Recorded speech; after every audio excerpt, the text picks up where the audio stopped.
Hello সবাইকে, সবাই আশা করি খুব ভালো আছো। আমি খুব ভালো আছি। এভরিডে মোনোটোনাস লাইফে সকালে উঠে অফিস থেকে বাড়ি বাড়ি ফেরবার সময় না মনে হয় কিছু একটা স্পাইসি স্পাইসি কিছু খাবার খাই, যদিও বা আমি ঝাল খেতে পারি না। এদিকে বাইরের খাবার খেতে না একদম ভালো লাগে না।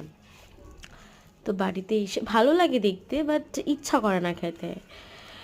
তো বাড়িতে ফেরবার সময় মাকে বললাম একটু আলু সিদ্ধ করে রাখতে। বাড়িতে এসে ভাবলাম আলুর পরোটা বানাবো। সো আলুগুলো সেদ্ধ যেহেতু করাই ছিল, আমি ওই আলু ভর্তার মতন করে আলুটাকে মেখে নিয়েছিলাম।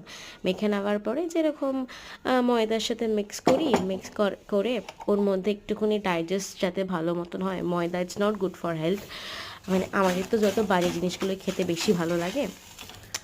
তো ওর মধ্যে আমি একটুখানি টমেটো, পেঁয়াজ আর মশলা হিসাবে তোমার নুন, জোয়ান আর জিরের গুঁড়ো দিয়েছিলাম, আর কিছু দিইনি।